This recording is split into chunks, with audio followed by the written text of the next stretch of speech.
कैसे सीमा आज बीमार हो गई। वो सीमा जो लगातार मीडिया के सामने रहती थी, एटीएस के सवालों का सामना कर रही थी। देखिए ये यहाँ आप देख रहे हैं, सीमा को ड्रिप चढ़ रही है, यानी ग्लूकोज चढ़ाया जा रहा है। कमजोरी की शिकायत के बाद सीमा को घर में ही एडमिनिस्टर किया गया यहाँ पर ग्लूकोज, और बीमार होने की बात कहकर सीमा ने किसी से बात नहीं की। लेकिन सीमा के सबसे बड़े दुश्मन कौन है, आपको बताएं जल्दी से, जिनकी वजह से सीमा ने चुप रहने का रास्ता अख्तियार किया है। ये समझना बहुत जरूरी है। क्या पाकिस्तानी डकैत उस लिस्ट में सबसे पहले हैं? क्योंकि सीमा को पाकिस्तान भेजने की मांग यही डकैत कर रहे हैं। ऐसे में सीमा के लिए सबसे बड़े दुश्मन ये। दूसरे नंबर पर पाकिस्तानी आतंकवादी हो सकते हैं। सीमा को लेकर ये धमकियां दे चुके वीडियोस हमने आपको अंदर की खबर में दिखाए थे। सीमा के पड़ोसी भी दुश्मन बने हुए हैं, क्योंकि सीमा को लेकर लगातार नफरती बोल सामने आ रहे हैं, बातें सामने आ रही हैं।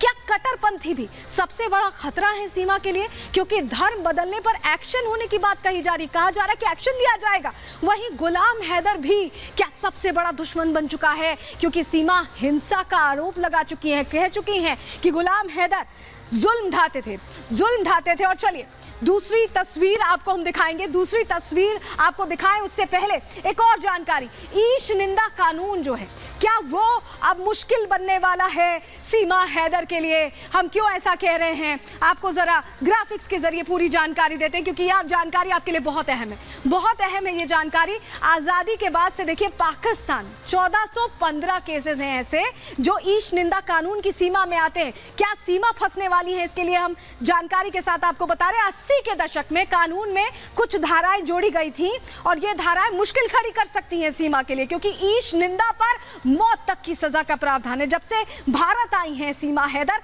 लगातार ये कह रही हैं कि उन्हें भारत पसंद है, भारत का ये जो रीति रिवाज है वो अपना रही हैं। ऐसे में आजीवन कारावास और जुर्माने की सजा का भी प्रावधान है। तो ये जो तारीफें कर रही हैं यहाँ आकर सीमा हैदर, वो उनके लिए मुश्किल खड़ी कर सकती हैं। चलिए जल्दी से आपको दूसरी तस्वीर दिखाते हैं। एक और वायरल वीडियो सामने आया सीमा हैदर का, जिसमें वो फिर नाचती नजर आ रही है। देखिए ये जो तस्वीरें देखिए, इसमें चूड़ी पहनी हुई है, बाकायदा साड़ी पहनी हुई है सीमा हैदर ने, बिंदी लगाई हुई है, सिंदूर। ऐसा लगता है कि कोई भारतीय महिला जो रीति रिवाजों को समेटे, धार्मिकता का पहनावा ओढ़े, इस तरह के वीडियो बना रही है।